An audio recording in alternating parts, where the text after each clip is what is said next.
Hello दोस्तों, मैं आपके बीच राकेश चौधरी। फिर एक टॉपिक पे हम बात करेंगे। आज को आपको दिखाई भी दे रहा हो बोर्ड पे कि अंतर्राष्ट्रीय हिंदी दिवस, यानी कि जो अपना मेन टाइटल है वो किस पे फोकस हो रहा है? भाषा पे। किस पे हो रहा है भैया? और भाषा आपके लिए बहुत इंपॉर्टेंट रहती है भाई। भाषा तो इम्पोर्टेंट आपके लिए, ठीक है ना? तो भाषा से आपसे जान पहचान ज्यादा बढ़ती है। देखिए, अंतर्राष्ट्रीय हिंदी दिवस कब मनाया जाता है?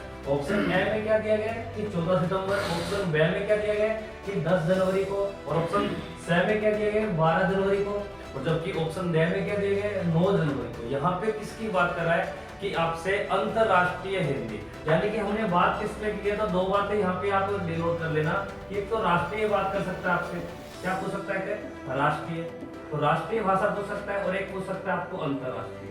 अंतरराष्ट्रीय तो आपको पता होना चाहिए कि अंतरराष्ट्रीय भाषा यानी कि हिंदी को, यानी कि विश्व पे एक, यानी कि बड़े लेवल पर भी बनाया जाता है आपको। तो यानी कि विश्व की जो सबसे ज्यादा बोली जाने वाली भाषा तो आपको पता होगी कि मंदारिन यानी कि चीनी है। जबकि विश्व की दूसरे नंबर पे जो आती है वो है अंग्रेजी है। जबकि तीसरे नंबर पे जो आती है वो हिंदी, और जबकि चौथे नंबर पे आती है स्पेनिश है। और विश्व की जो छठी भाषा है वो भारत में भी बोली जाती है, इसका नाम आता है बांग्ला। तो यहाँ पे क्वेश्चन क्या पूछा आपसे कि अंतरराष्ट्रीय हिंदी दिवस कब मनाता है? तो आप फटाफट कमेंट करके बताइए, इतनी और बातें कर लेते हैं। जबकि राष्ट्रीय का अगर बात आपसे कर ले तो याद रखना 14 सितंबर को। कब आता है भैया? राष्ट्रीय की अगर बात की जाए तो 14 सितंबर। 14 सितंबर, 14 सितंबर। हाँ, उसके बाद में अंतरराष्ट्रीय की अगर बात की जाए तो आपने पता भी होगा आपको कि आज यानी कि 10 जनवरी को। जबकि अंतरराष्ट्रीय हिंदी भाषा की जो शुरुआत की गई थी वो आपको याद रखना, इसकी जो शुरुआत की गई थी वह की गई थी भैया 2006 में। तो पहली बार जो अंतरराष्ट्रीय हिंदी भाषा दिवस मनाया गया वो कब मनाया गया? 2006 में मनाया गया। जबकि पहला यानी कि राष्ट्रीय हिंदी भाषा की जो शुरुआत की गई थी, राष्ट्रीय हिंदी भाषा की जो शुरुआत की गई थी वो याद रखना आपके 14 सितंबर 1953 में। 1953 में।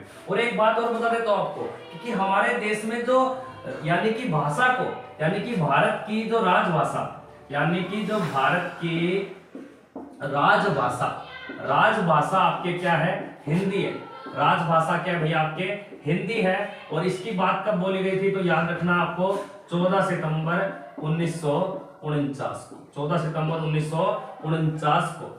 और यहीं पे दो बात बताता हूं आपके, अगर बात की जाए भाषा से रिलेटेड, याद रखना आपके एक तो कॉन्स्टिट्यूशन यानी कि संविधान की, किसकी भैया? संविधान की। तो संविधान जो पूर्णतः लिखा गया है, संविधान जो पूर्णतः लिखा गया वो याद रखना अंग्रेजी भाषा में लिखा गया। किस में लिखा गया भैया?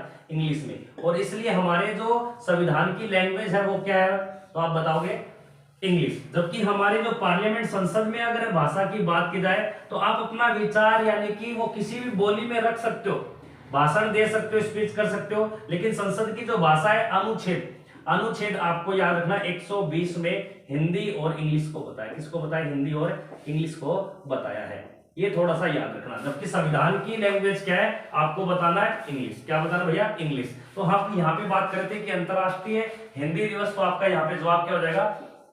10 जनवरी। और ऑप्शन में क्या दिया गया कि 14 को तो आपको पता चल गया सर, ये राष्ट्रीय भी आपने बता भी दिया, ये राष्ट्रीय। जबकि 12 जनवरी को आगामी देखेंगे हम, वो देखेंगे युवा दिवस। क्या देखेंगे भैया?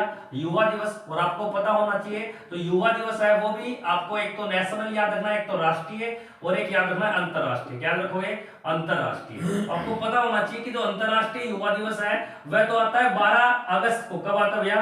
12 अगस्त को। और उसी दिन मनाया जाता है अंतरराष्ट्रीय हाथी दिवस, यानी कि एलिफेंट डे भी आता है। जबकि राष्ट्रीय की अगर बात की जाए तो आपका जवाब होगा 12 जनवरी को। जबकि 9 जनवरी को जो आपके आता है 2003 से लेकर 2020 तक इसे प्रति वर्ष बनाया गया। क्या बनाया गया? प्रति वर्ष बनाया गया। लेकिन 2020 के बाद, 20 के बाद प्रति 2 वर्ष बाद में, यानी कि प्रति 2 वर्ष में एक बार इसका सेलिब्रेशन किया जाता है। और इसे बोला जाता है आपके भारतीय प्रवासी दिवस। भारतीय प्रवासी दिवस, प्रवासी दिवस, भारतीय प्रवासी दिवस। तो भारतीय प्रवासी दिवस किसकी उपलक्ष्य में मनाया जाता है, यानी कि किसकी याद में मनाया जाता है? तो आपको पता है कि सर इस दिन यानी कि 9 जनवरी 1915 को कि गांधी जी थे वो कहां से लौटे थे? गांधी जी कहां से लौटे थे, ये आपको पता होना चाहिए। और भी अगर भाषा से हम बात की जाए तो भाषा से आपको याद रखना है हम भाषा, और भाषा जब पढ़ते हैं तो हमारे माइंड में एक ही चीज आती है, वो है कॉन्स्टिट्यूशन यानी कि संविधान, क्योंकि हम जो जिसपे टिके हुए हैं, हम जो जिसे फॉलो करते हैं वो क्या चीज है, संविधान। संविधान यानी कि कानून, यानी कि हमारे विधि यानी कि नियम।